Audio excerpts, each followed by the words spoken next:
Hello, welcome to our Friday afternoon live broadcast. You are on the IF Keto Family Life page. This is a page where Michael and I share some of our thoughts and personal experiences with what we're doing in our own lifestyle and what we have learned through some of the communities that we've been working with and some of the stuff that I'm studying as a certified exercise nutrition coach and soon to be running coach. So keep your eyes open for that one.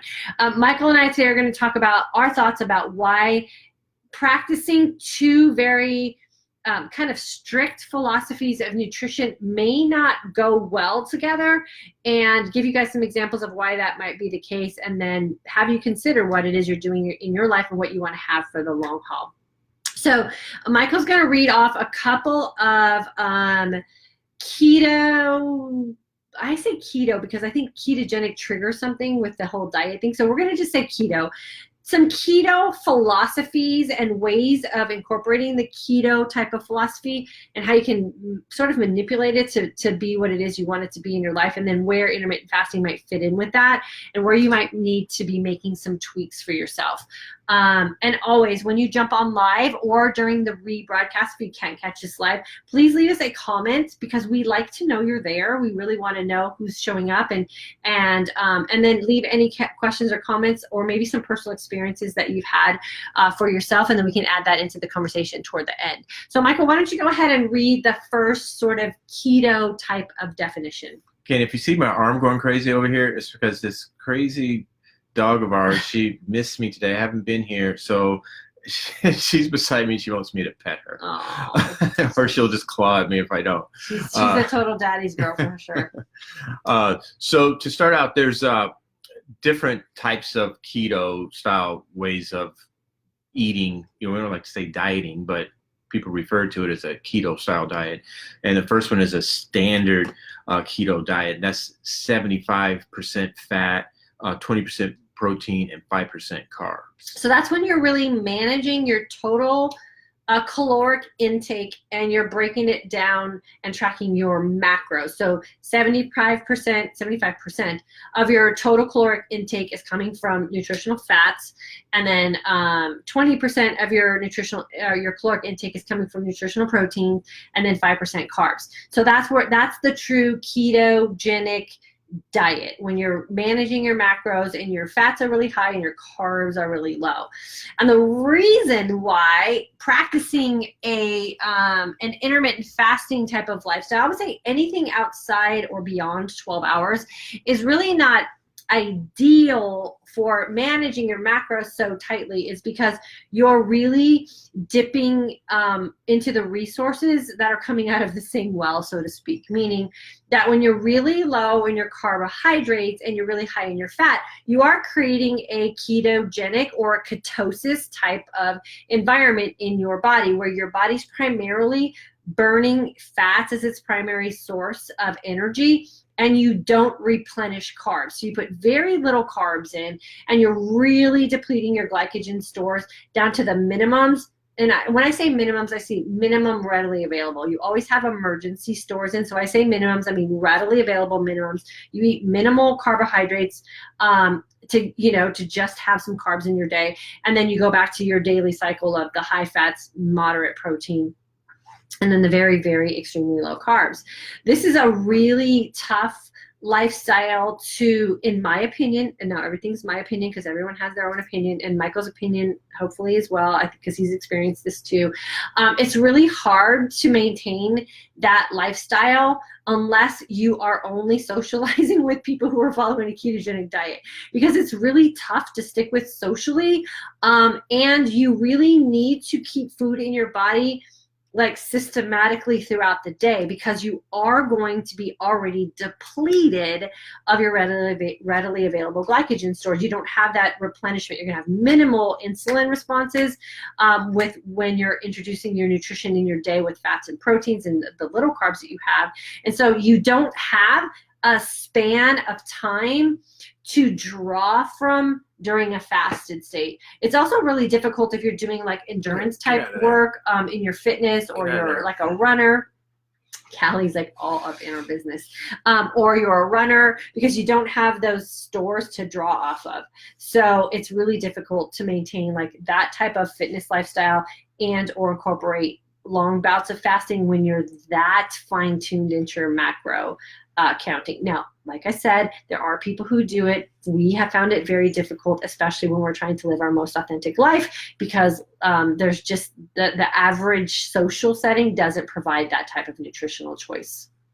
And there's a cyclical keto diet. That's 5 days keto and 2 high carb days. So I kind of describe this lifestyle as the fasting mimicking kind of diet, or when you're doing that 5-2 diet, where you're on for so many days and then off for so many days. To me, it's very mentally and emotionally taxing. You have to stop and think like, am I on a high carb day? Am I on a low carb day? And then what if something social comes in and it's like in the middle of your low carb cycle? Do you excuse yourself from that? And can you maintain that for a very long period of time? And then again, how does that fit in with intermittent fasting? Can you fast on the low carb days? Or is fasting even important for you if you're managing that type of lifestyle? Remember, intermittent fasting and living a keto-like lifestyle really does provide the end result of what following a very strict ketogenic diet could do, because you are just really reaping the benefits of depleting stored things in your body. And mostly that's the glycogen stores that we have that really start to back up our cells and cause all kinds of other problems to happen. So doing something that's more cyclical, where you have to manage, are you on, are you off, it's a lot of work. If you're busy or you're not that type of personality, it's a very personality driven type of way of managing a keto lifestyle. To me, like I can barely manage turning my fasting tracker on and off. Like I'm like, oh my gosh, I've gone 3 days. I didn't start my fast on my tracker. I started it in my life, but I didn't take that extra step to get my phone and track it. Like that's way too much work for me and way too much of an emotional drain. And to me, and I know Michael and I are very similar in these types of things, there's way too many opportunities to opt out and to just go, forget about it, I'm gonna go to my old ways. Mm-hmm. Well, you don't have to think so much. Right. So create something that is easy for you to adapt to and just is very systematic that you can kind of follow without having to worry. Is it a day I'm off? Is it a day I'm on? Am I managing my carbs today? Am I not managing my carbs today? Take away all that stress. Right. And there's a targeted keto diet, add carbs to support workouts. So this is where I think Michael and I are falling in now. Wouldn't you say? I would say, yeah. And why would you say that, Michael? Because when we started, we weren't working out. So we had the opportunity to focus more on just being really strict. And then when you start working out, you have to add in a little bit more just to sustain a good workout. So I think we incorporated that once we started working out. Right. And the thing to be careful of when you're managing like a targeted keto like lifestyle, so that's how we define it, targeted keto like lifestyle. My carbs, I guess, do go up and down depending on if I'm working out or how I feel. I just don't stress out about it anymore because we've dwindled down our nutritional choices so well that we don't allow an opportunity for us to feel like we screwed something up. We have food in our house that within our guidelines and our boundaries of what we want to eat. And our hunger hormones are so under control that it's impossible for us to overeat. Like we get satisfied so fast that it's almost disappointing. Like if I make too fat of a shake in the afternoon, I put too many fats in it, I'm done. Like I don't even want to have dinner. I'm like satisfied. And so we kind of have to be careful that we don't hit it too on the mark that we don't even want to eat. So that's what happens when you get really good at it and your hunger hormones are fine-tuned. But remember, just as fasting depletes your stores because you're not creating new insulin opportunities in your body, so you're not creating the new glucose, which is stored as glycogen, and managing your carbohydrates, just mean that you have less to draw off of when you're in a fasted state, so too does working out. So working out really does help you burn through glycogen stores, and we call that the trifecta lifestyle, right? You're fasting, you're feasting, and you're fitness. All three of those can get you the same end result if you're doing them correctly, and you're ebbing and flowing in your fasting and feasting window to accommodate what you want to get out of your fitness. So I always say feast in a way that will support what you want to do in your fitness the next day. And that's really what we're doing. Our fasting then is shortened or lengthened depending on what we're going to demand from our body during our fitness. So there are days where Michael gets done with a Peloton workout and he needs to eat. So he shortens his fast a little bit. Or on the weekends, he really has kind of made the decision that he doesn't need to fast as long because he's really dedicated 3 days a week to a super clean 20-hour fast, which now that everything else with him and his blood sugars and everything else with him, with what he was suffering from, some of his anxiety or gluten symptoms that he was having are balanced out, he has a little bit more flexibility. So if you go too deep in the ketogenic diet type of philosophy and you don't realize what you're doing in your fasted state, and oh my gosh, I just worked out too, that's when you really start to feel too depleted. And when you feel too depleted, then you start to question what you're doing, and then you might have the opportunity to jump off too. So you always want to make sure that you're staying in check with what you're doing and what you're demanding of your body, knowing that when you add in that fitness, you do have to accommodate by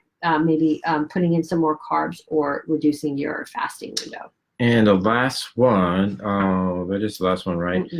Yeah, that one. Yeah, high protein diet, 60% fat, 35% protein, and 5% carbs. So that one, there are some people who just require more protein in their day. I'm not one of those people. You might be. No. Not necessarily. Yeah, so I don't think either one of us are. I know some people who are. I mean, they need protein or they feel like they're going to just not make it.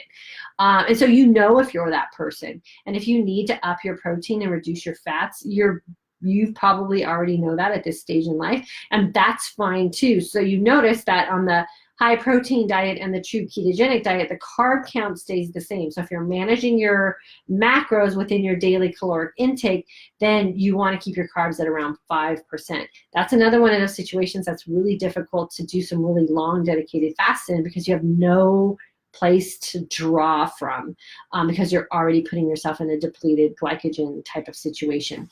Now, I'm sure you could do it for short-term benefits. So if you're like, I'm going to probably embarrass myself a little bit here, but I follow like Mark Consuelos and Kelly Ripa on Instagram, and her husband is chiseling down right now for something, and he's following a very strict ketogenic diet, and like the results that he's had in a very short period of time, he's already a fit guy, but are amazing. I mean, he's totally chiseled down, but she's sharing that, it's really hard to stick with, and he's constantly eating all day, and he's like, jonesing for some carbs. So you have to be able to handle that emotionally as well. So you're just shifting your total caloric intake. The thing about managing macros, we have to understand too, when you're following that true ketogenic type of diet, is you have to know what your caloric intake is to get the macro count right. So we go back to calorie counting, which I would rather just fast than have to count calories again, or manage my caloric intake and hash down macros.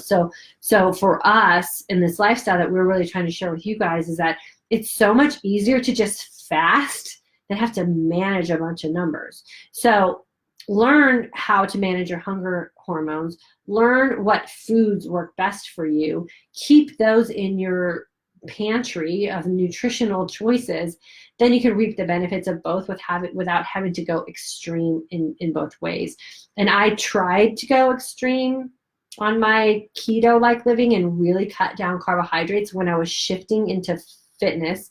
I didn't make that connection. Michael went through this too, where we had fasted so long and so strong and could keep it really clean when we weren't working out, and we didn't have to do a lot in our adjusting in our feasting window. Then we started working out and we didn't make the adjustments in our fasting and our feasting, and I went through about 3 weeks of losing my hair like in chunks, and that's because my carbohydrate levels were so low and I wasn't replenishing them, and one of those side effects is that your hair starts to fall out.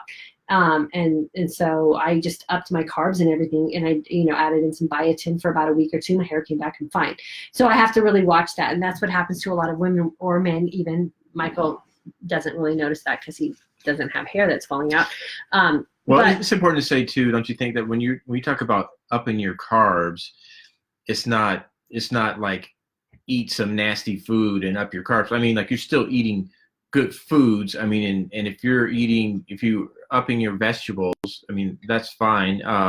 Even if you are doing some foods that are a little bit on the junkier side, you might be okay. But it's not to say that, I mean, all carbs are, I mean, like we kind of think of, I think nowadays you hear carbs, you think it's just bad, but it's just not. So you're conscious carbs. Very conscious. That's the keto-like part is it's conscious carbs. Yeah, so how we define it is high nutritional fats, naturally occurring, moderate to low protein, vegan is fine, vegan proteins are fine, and then conscious carbohydrates. So when I feast for fitness, I eat potatoes because nightshades, potatoes, they don't bother me at all. So we load up on sweet potatoes. I even eat white potatoes. Doesn't matter. Doesn't affect us in a negative way. We might put some rice on a plate. All that stuff works well for us. That's us upping our carbs. And then we loosen things up with Gabby a little bit too. You know, so for us to have some extra carbs means we like eat a bag of siete chips, which is cassava flour. That's a heavy carb food, but it's a good nutritional carb for our boundaries. So we've added those kind of things in. Or even, you know, we've just found some new chickpea, like puff things that Gabby loves in her lunchbox that are made out of their paleo, like little like cheese puff things that are vegan and paleo. But again, they're made out of cassava flour, so they're higher in carbohydrates. But snacking on those with Gabby after school isn't something that we panic about when our fitness is lined up. So those are what we mean by extra carbs. Maybe those little fun foods or the little snack things that you can add back in to just expand what you're doing in your feasting window is what you don't have to worry about when you're adding in your fitness. Because you're just expending more calories. You're creating a more calorie depletion. I mean, a carbohydrate or glycogen depletion type of scenario when your fitness is in line. But you have to make sure that if for some reason, let's say you're working out and you pull a hamstring and you got to take 2 weeks off, well, then you got to go back and revisit what you've been doing in your feasting window and make sure that you're not feasting for fitness anymore, but you're feasting for healing, which really means that you need to fast long and clean and reduce what you're doing in your feasting window to really create that healing environment for your body. And it's going to churn away all the sword stuff, all the damaged stuff, and really work on healing everything internally. So you are always shifting and adjusting depending on what's going on in your life. And you can't forget to make those adjustments when you start to pull back on what you're doing in your fitness. Tina, hello. Taikina, I think that's how you spell your name. Thanks for jumping on. Catherine, hello. Renee, hello. Teresa, I'm here listening from work. Good for you, girlfriend. Janet, hello. We always say if you can double dip, double dip. Sandy from Florida. Renee, what's your take of all the news articles on, especially lately in the media regarding ketogenic diets? You know what to be, you want to be healthy. I feel like there are maybe referring to very strict keto diet and lots of meat, fat, sugar high. Okay, so a lot of times when they give warnings about the ketogenic diet, they're kind of referring back to the Atkins way of doing the ketogenic type of lifestyle, which is they're basically the same concept. But the Atkins diet really did sort of create this mentality of blocks of cheese, pork rinds, like any kind of fat was okay in any amount. That's not true. And that's why we really say conscious carbs and healthy nutritional fats and stuff. You really want to eat fats that are going to be advantageous to you: avocados, olives, oils, nuts, nut butters, even eggs, those kind of things, bacon, good quality bacon. Yes, some meats, fatty meats. So, chicken thighs as opposed to chicken breasts, fatty cuts of red meat, stuff like that. But you want to do it in moderation, because what we don't want to do is create an unhealthy environment for ourselves with bad fats that aren't used in our body in an energy sort of way. And so good nutritional fats do break down as your good sense of energy for your body and your brain, and they produce ketones, and the ketones are really what we're looking for, and that's where we really start to get into that healing benefit. So it's not a free-for-all, like, oh, I can eat eat fat, let me go to Dunkin' Donuts and get some fried donuts, or let me eat a bag of pork rinds and eat blocks of cheese. No, we don't want to go that route. We want healthy nutritional fats. And nutritional sciences have changed so much. And we want to make sure that, and here's the thing that Michael and I always say too, is like, if you're going to do the ketogenic diet, you got to do it by the book.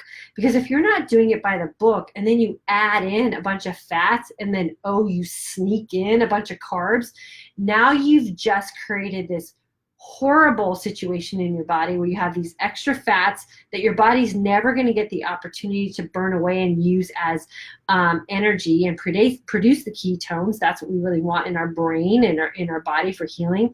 And you have all these extra carbs that you're now still using as your energy source. So that's where we really start to create a problem, and where we have found in our community, and we have found in a lot of people that we've talked to, is that you try to follow the ketogenic diet, but you cheat on it and you kind of tweak it to what's more comfortable, and you add those carbs back in, and now you're double dipping on energy sources, and it ends up being a backup on you. Yeah, and it's not really keto. It's not keto. It's just and people are claiming I'm keto, but you're not. You're not really. Yeah. So that's where I think a lot of the warnings and stuff come in, is that you end up manipulating a ketogenic diet to be comfortable, and then you end up taking in too many carbs, and then you end up becoming sick. So you have to follow it to a T if you're going to follow it. And that's why we say keto-like.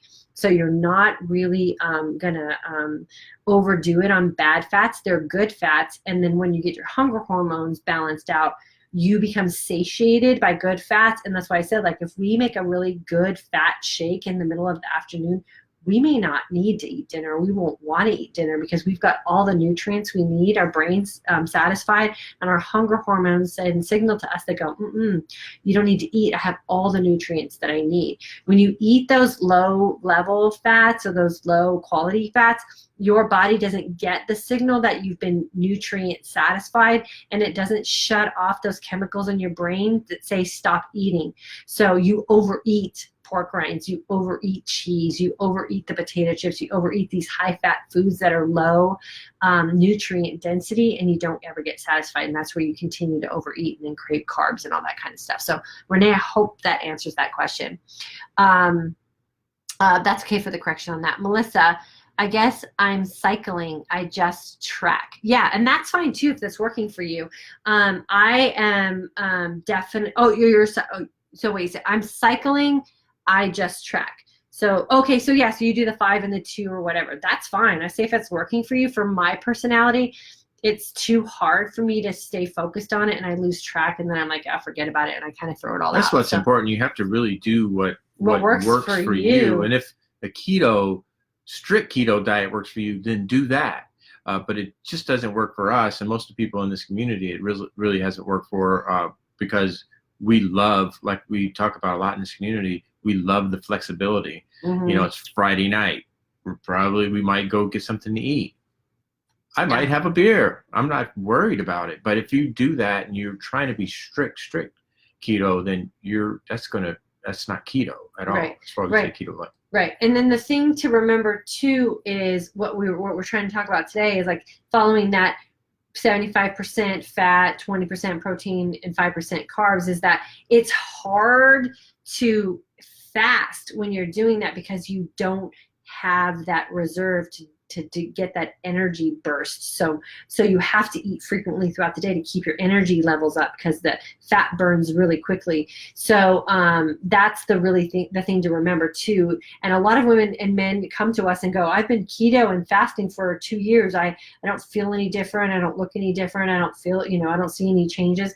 Well, it's probably because you're kind of manipulating too many aspects of it, and you're not reaping any of the benefits of it. So you have to really understand the philosophies of it and what does it do in the end, and how can you merge them correctly to make them work for you. And that's really where the keto light comes from us. We want to stay on the lower end of carbs, but we can't go so low that we're not going to feel good during our fasting and we can't support our fitness. And the ultimate goal is to get into ketosis. Yes. And are you getting into ketosis? I mean, most of us don't really know. Diane's measured it with her kit. I don't have a kit, so I honestly can't tell you if I'm ever in ketosis. I feel like that I am, and I'm getting some great results. So I know that I'm there, and I'm in ketosis a lot, but technically, I don't know. Well, I mean, I'm not measuring it. Most people are not, but yeah. I think you want to at least be doing a practice to where you should be, in that zone of being in ketosis. And again, my opinion, and that we've helped thousands of women in our intermittent fasting for Today's Aging Women course. We don't test for ketosis if you're in ketosis. We don't manage macros, and we don't count calories. And the benefits that women are receiving from that type of lifestyle, not just from the reversal of some problems that they've had medically, but the weight loss, the inflammation loss, the hormonal signs and signals of being menopause and all that stuff, they're all going away, is that they've also healed with their relationship with food. So you have to understand that too. Like, if you're not the person that can handle like testing every day to see if you're in ketosis, don't test. Just do the common sense things. Don't test, tweak. Yeah. And that's what we've, being on the sideline watching this community, I know that there's a lot of tweaking that goes on because people are not really checking to see if they're in ketosis. So when you're tweaking it, you're saying, okay, I drink butter coffee. I'm not getting any results. Maybe it's the butter coffee. I don't know. Yeah. Try it without it for a week and see if anything changes. Or I do this certain thing, cut it out, see if anything changes. So sometimes the tweaking can get you to where you want to go without testing. Yeah. And then you have to figure out what your goal is too. So if your goal is to be in measurable nutritional ketosis, that's your goal. Then you have to do the things that's going to get you there. My goal has never been to be in a measurable blood test level of ketosis. My goal is to make sure I don't get Alzheimer's. My goal is to make sure that I'd lost my inflammation. My goal is to make sure that I felt healthy. I wasn't pre-diabetic. All of those things are gone. So was I ever in measurable ketosis? I could care less. Now, if my situation changes and being in a certain level of ketosis is necessary to achieve my goal, I will be there. I will test. I will do whatever it has to take to be there. But my goal was never to be in a testable range of ketosis. My goal was to reverse the problems that I had, and I reversed them. And so that's really what I try to teach women who are coming out of especially really bad relationships with food. Like, who cares? Just feel better. The biggest thing is to feel better first, so you get that confidence. But wouldn't you say that in the beginning we could tell that we were in ketosis? We had the signs. You have all the signs of being in ketosis, and I think the longer you do it, you don't have those obvious signs anymore. Yeah, like the keto breath, the change in the way your body smells when it sweats, ketones in your urine, you could smell that too. All of those things balance out, but it's not because you're not in ketosis. It's because you don't have as many ketones being excreted because you're using them more efficiently. So that doesn't mean that you're not in ketosis if you don't have those things. It just means that you don't have any excess ketones coming out of your system. So you're just learning how your body's learning how to adapt and manage them better as well. So there's that part too. And the other part about it is when you first started experiencing the energized sense of calm, which we thought was like should be bottled and sold as a drug because it was the best feeling ever. Like, we walked around going, this should be illegal. Like, we should have taken some sort of illegal substance to feel this good. And all we did was nothing. Like, that was so strange to us. But then you have to have a new paradigm shift, right? It's sort of like when you lose weight, and let's say you were always a size 12 and then you lost weight and you go to the store to buy clothes and you reach for a size 12 because you don't think that you're a size 8 now, but you are. So you have to make that paradigm shift about how you feel too. Once feeling amazing, or once the energized sense of calm is just the way you go throughout your day, we sort of take it for granted and we forget how amazing it is until we screw up and go back to feeling horrible. So then if you have a day where you wake up and you're like, oh, I feel so awful, then you appreciate the energized sense of calm, or that feeling of being fat adaptive again. So we just take for granted what becomes the norm. It doesn't make it any less. It's just that we don't pay as much attention to it until it goes away. So so there's that too. Melissa, my workout is awesome after a carb day. Yes, my runs are the best when I have a sweet potato for dinner. So I totally agree with you on that one. Diane, hello. Melissa Lewis, delay, not deny. Yeah, I just don't like that lady's book, but I get what you're trying to say there. Nicole, off topic, but y'all are adorable. Girlfriend, you can go off topic anytime you want to say that. We appreciate it. Jillian, I ate the siete nachos and loved the taste, but unfortunately they triggered binging in me, so I don't think I can eat them anymore. Boo. Oh yeah, and you got to notice those things too. I have that with I did a 60-hour reboot, was it a couple months ago? And it was a very specific type of thing you did for 60 days, and you drink a bunch of stuff all day, and it was supposed to be this really great thing, and it caused me to binge too. When I got done, I couldn't get enough food in me and carbs in me, and it triggered just way too much insulin response, I think, in my body. So I don't do those kind of things anymore at all. If I want to do something to reset my body, I just fast. I don't buy things. I don't get elixirs. I don't get little kits. I just fast. So it's good that you identified that. So yeah, siete nachos are not your thing. That's fine. Find other things to do. And I'm glad you enjoyed them once. So you can just check that off your list. Renee, thank you for that. Sorry about typos using voice text. Hey, don't worry about it. I'm the queen of typos, so I get it. I just try to read around them. So I try to make the best out of it if I can. Carlene, what is your definition of inflamed, Diane? Inflamed isn't always obvious. Inflamed could mean that your joints hurt. Inflamed could be that your face is poofy. Inflamed could mean you wake up with bags in your eyes. Inflamed can mean, for Michael, was his feet were hurting in the morning. Inflamed can be lower back pain. Inflamed was also stress incontinence for me, which has now gone away. Inflamed can be autoimmune disorders. Inflamed can mean cognitive loss in your brain.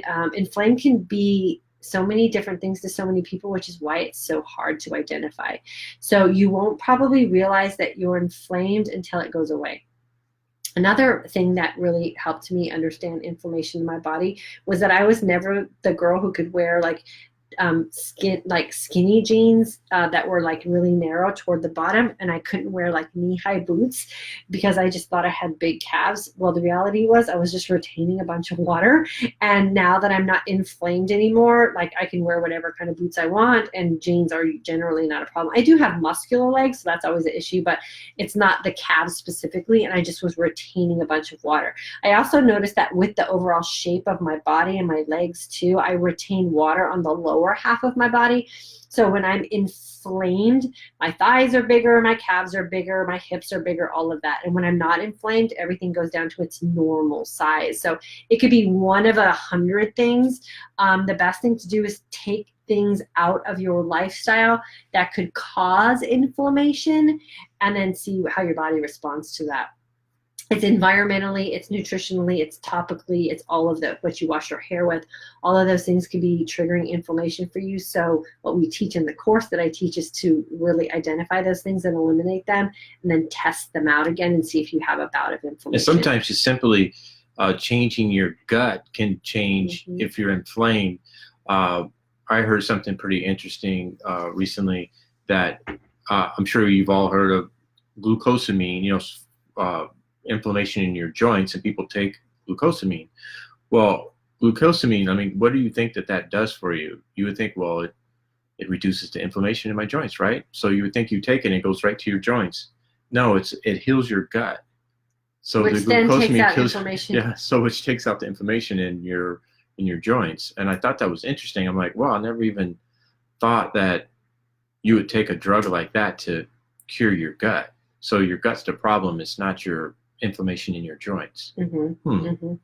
Everything that is going on in our body is for the good or the better of what is going on in our gut. So our gut is considered our second brain, and actually it's probably should be considered our first brain, because our gut also controls what's going on in our brain. So you have to fix your gut. And that just is a process of elimination, of eliminating foods. Gluten is the biggest trigger for gut problems. You do not have to be a celiac to get the negative effects of gluten. Dairy is another one of those things, and soy. So those three things are the triggers. And then you want to get them out of your system as well. And then there's always those people who have specific things that are triggers too. You know, some people can't do nightshade, some people can't do grains, I can't do corn, you know, those kind of things. So, you know, once you get to that point where you take the obvious stuff out and you fix that, that's when you can fine tune and tweak the little triggers for you. Michael and Gabby can eat corn just fine. I eat corn and I wake up with like 20-pound bags under my eyes and my entire face hurts. So there's no corn in the world that I am going to eat that's worth me having bags under my eyes, so I just don't eat corn anymore. But it took me a really long time to figure that out, and a lot of money on topical things for my face that would suck the bags back to the back of my eyes. Now I save the money on the topical things and I just don't eat corn. Super simple fix. So, you know, there's always a reason for the things that we're feeling, and you just got to pay attention long enough to figure what they out and then trace them back to the signs and symptoms that your body's having for sure. So, Carlene, I hope that helps. Susie, good to have you here. Let's see. Okay, so Dawn, how long do you usually fast? I have started experimenting with 1 meal a day and having a 5-hour eating window. Okay, so if you're having 1 meal a day and a 5-hour eating window, then you're really doing more like a 24-hour fast. So if you're eating 1 meal a day, but you're feasting for 5 hours, that's not 1 meal a day. That's a 5-hour feast. So you have to kind of define what it is you're doing within that 5 hours. If you're just having 1 meal a day, it's really like a 24-hour fast or a 23-hour fast. I have a period that I'm really hungry, but once I push through, I feel pretty good. Is feeling hungry normal? Feeling hungry is amazing. You just want to make sure that you're in control of that feeling, and you do that by balancing out your hunger hormones. The days that I'm hungry are the days I actually end up feeling my best, because it's the opportunity for my body to churn off of its own stored energies. So you just have to kind of define what hungry is for you, but hungry is good. Hungry is where the magic happens, is what we say in our intermittent fasting for today's aging woman community. Patty, your ideas are so helpful. I love that there's no guilt or shame if something doesn't work for me. I adjust and I find what works for me. Yeah, yep. I always say that when something doesn't work, it's a learning experience. It's not a bad thing. The only time when you do something bad is bad, or you do something that doesn't work well for your body is bad, is if you repeat the process, right? So if I figured out that corn is the thing that makes me wake up with 20-pound bags under my eyes, and I keep eating corn and I'm not happy with the bags under my eyes, that's a problem. Or if you, and I did this for a little while with my corn chips at restaurants. You know, I thought there were certain places that corn chips didn't bother me, and now I found that all corn chips bother me. And I kept going back and wasn't connecting the dots, then that's when things start to get bad too. So you want to make sure that you're listening and then reacting accordingly. And hey, guess what? If I ate corn chips and they put 20-pound bags under my eyes and I was okay with that, then guess what? That's not bad either. I just don't like that feeling, and I don't like having to put really expensive creams under my eyes thinking that it's going to make my bags go away when they're still there, and it doesn't feel good. So you have to just figure out what works for you and what's going to make you happy and what's going to make you not beat yourself up every day. So that's key too. Renee, Michael, pertaining to your comment about healing your gut, what is your take on pro or prebiotics? Absolutely necessary. We actually add some to our shake. I was using the Belly's brand, and then I don't even know what it is. Yeah, but it has oatmeal in it, so there's gluten in it. You can, there's a lot of that you can find. Here's my take, if you don't mind me answering. My take on pre and probiotics is you don't want to use them as a crutch. You want to use them as a tool. So don't take prebiotics hoping that they're going to make up for bad nutritional choices that are ruining your gut. So they're a tool and not a crutch. And then you have to experiment to find the ones that work best for you. If you were to read the book, we just recently read it. It's not Grain Brain. I think it's like what was it? It was the gut book that I just recently read. I'll find the title and I'll put it here for you guys. Or Kara, if you can remember what it is, you can put the title there too. Everyone's gut biome is specific. It's like your DNA. So you have to find the strain of pro or prebiotic that your gut is missing, or you have to just go with the general one and hope that it's working. So, and there's a lot on the market today. Kombucha is one of them. There's a lot of like Califia Farms now has a probiotic that's like a milky kind of yogurt thing.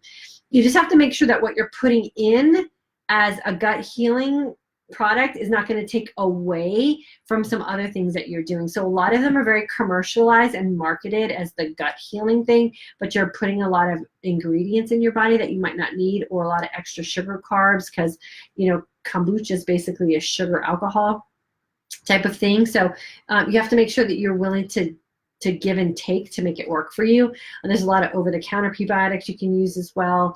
We add some to our shake because it's super easy to just kind of add it in and it's not taking away from anything. But then you just got to make sure that you're using good nutrition. The glucosamine is great. You can get some where you can just mix it in water and kind of shoot it down as well. Maybe try that. And then if you're really worried about your gut biome, the best thing to do is go get a test done and see what type of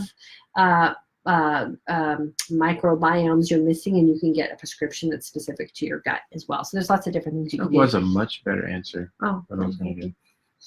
Michael just go, yep, we just throw it in our shake. Well, and that's fine too. Like, it's sort of like this. We put sunscreen on hoping that we're not going to get skin cancer. Sometimes you just do stuff to be protective, right? Or to I hope this works for me the way it says it's supposed to work for me. That's okay too. But like I say, just make sure you're using it as a tool and not a crutch, and make sure that what you're putting in is not taking away from other things that you're trying to attain. So read your ingredients label. A lot of times these probiotics are marketed as like yogurt drinks and all that. Do you really want the 35 extra grams of carbs in your day to get a probiotic? I don't know. Do your research and see if there's other means that you can add some things like glucosamine that might also help your joints and heal your gut at the same time. So you got to do your research and find your own comfort zone. Carlene, great answer. I need to go over my course materials again. Awesome. Okay, cool. And there was someone else that said, how long do you usually fast? So this is always one of those questions that I get scared answering because we've gone through so many phases, right? How long do we usually fast? How will you share how you fast? Well, I try to go at least 3 days a week at 20 hours. And I've learned how to do the 20 hours very easily now, where before it was like just a mental stumble, like, wow, that's a really long time. And the trick that I found was eating dinner early. You can get to the 20 hours really fast. And if you're doing a short fast and you eat early, you can go 14 to 16 and you're eating, early. You're still eating very early lunch in the day. You're just basically skipping breakfast. So it becomes very easy. So for me, I like to go at least 3 20-hour days, and I usually end up doing more, not even trying to. Then there's some days like the weekend. Sometimes I'll wake up, I'll have some toast. Homeboy puts some like toast in the toaster. That's something small you want to smell on a Saturday morning. So I like to fast long on the weekend. And this way, and I got to point out, it's the good. It's the good stuff. And it's not bread. And again, like, you can't fault someone for wanting some toast. Like, toast is not bad. You just got to make sure, again, you just fit it in where it works for you. And we're working out, and he's healthy and he's fine. It's Ezekiel. Yeah, he's healthy and he's fine, and he doesn't have to manage it the same way I have to manage it. And he doesn't get the same gluten response that I get from stuff like that. So, what was I going to say? So he likes to not fast on the weekends, and I love to fast long on the weekends. So when he puts that bread in the toaster, I'm like, dang, I'm going to fast long today. But I have no desire to have toast. So there's a difference there. So, I play with it now because I am working out really hard. Like, I have a 90-minute bike ride on my schedule tomorrow. I'm going to burn some serious calories. I'm going to flush out some serious stored glycogen. I may get off my bike and break my fast. I don't know. So I really do play with my fasting and my feasting based on what I'm really expecting from my fitness, because I am in a training program for a half marathon I'm running in December, and I really want to do well on my half marathon, and I don't want to go too deep. So I'm playing right now. This is the first time I've run, fasted, and trained for something as intense as a half marathon in a fasted state. So I'm utilizing my fasting philosophies and my keto-like lifestyle to really manage what I'm doing in my fitness. And I do work out in a dirty fasted state, so I do supplement, but I don't eat anything to support it. And I'm really trying to train my body to get through 2 hours and not need anything, because that's how I really want to run my half marathon. And my goal is to do it in about 2 hours and 7 minutes, so or less. So that's where I'm training right now, is to get myself to that point where I can work out for 20 hours and not need anything but my mineralized water, so that come race day, I'm stress-free. My body's going to already be accustomed to that. But now what I do after has changed, and the fact that there are days when I just feel super depleted, and that's the only way I can describe it. And when I start to feel that depleted, I break my fast. There are other times when I get done with the workout and I don't feel depleted, and I push it. And I don't break my fast until that time that maybe I've planned, or I start to feel that depletion mode. So there's a difference for me now between hungry and depleted. And I really try to make sure I know where that line is, so that I don't end up just kind of feeling like I bonk out. And then I just make sure that when I'm in that depleted mode, I put really good nutrition in my body, because my body is like ready to absorb it. So I make sure, and that's really when I start mixing in the protein shake that I drink, because my body is in need of those good nutrients. And the protein drink that I drink has slow absorbing and fast absorbing proteins. So the fast absorbing goes right to where my body needs it for the recovery and ends the depletion feeling. And then the rest of it will be absorbed slowly where my body needs it.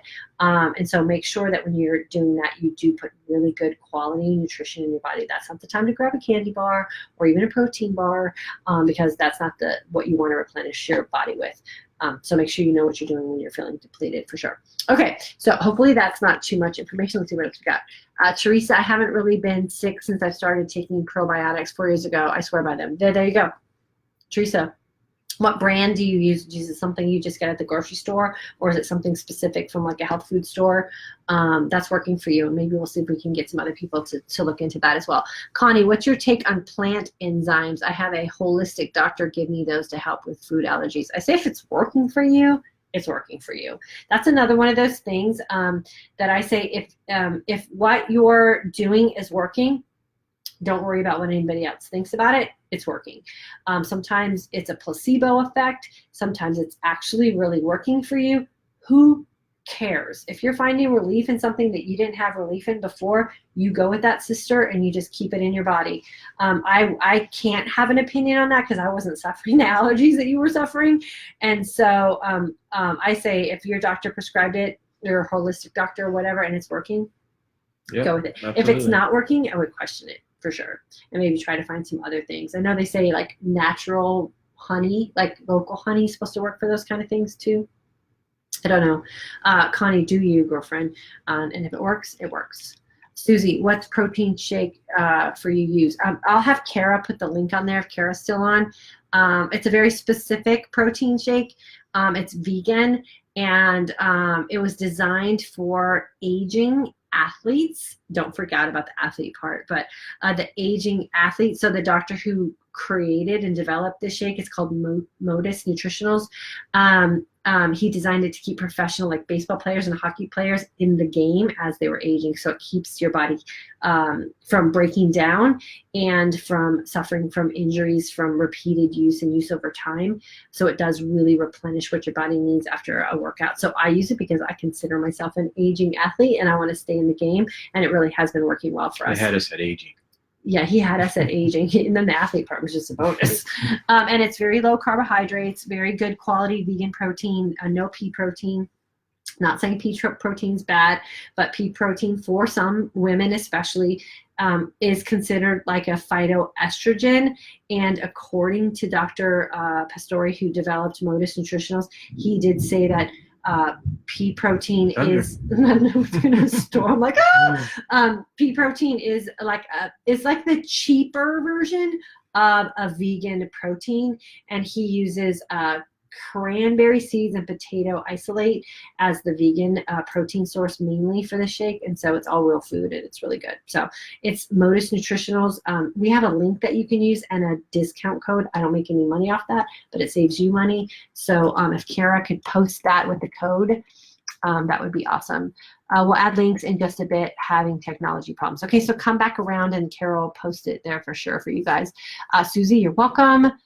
Teresa, renew directly from their website. Okay, cool. Teresa, I think I have some of that stuff, and I gave it to my son to use because he's having some acne problems. We thought it was a result of some gut issues that he was having, but I think I have a bottle of that, and it's like the no flavor. You just take a couple tablespoons. So yeah, I've heard really good things about that. Renee, the brand I really like now, and I've researched after much, is Dr. Axe soil-based organisms pre-probiotics. Yeah, so if it works for you, I say go for it. Teresa, I use Renew Life and Buy from their website. Okay, cool. Yeah, so Renew sounds like it's a probiotic that it's being used. I say go do your research, read the ingredients, read some other reviews on it. If you feel like it's going to work for you financially, ease of use, all that kind of stuff, then it's definitely one. I gotta get that door. We got it. We're expecting a delivery. Okay, so he's going to go, and then I'm going to say goodbye to you guys too, because we have to go pick up our daughter, and it's starting to rain. So that means the pickup line at school is going to be super long.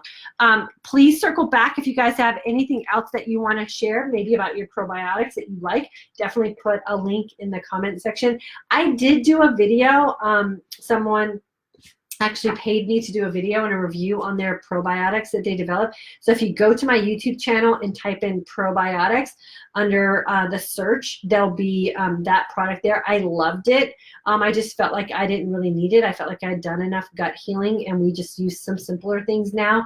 But I used it for a good 30 days. I loved it. My son used it. He loved it. And I think there's a discount code on there as well. So if you want to find out about that, you're more welcome to do that as well. And then Kara will post a link, or you can message me on here on this page privately. I can get you guys the link to the Modus Nutrition as well as the discount code. Use the discount code. It's a great savings, and it's a protein shake that we swear by. I just dropped off a tub at my son's school as well. He's going to be using it for his growing body, and my daughter drinks it as well. So great way to get some good protein in you that's vegan. You don't have to rely on a bunch of animal sources if you're not comfortable with that as well. Okay, so have a good Friday night. We are thunderstorming here tonight, so should be fun. Hope you guys are safe wherever you are. And if you need anything from us, always feel free to reach out to us via email or private message here on Facebook. We'll get back with you as soon as we can. Thanks for jumping on with us, and have a great week. We'll see you guys next week.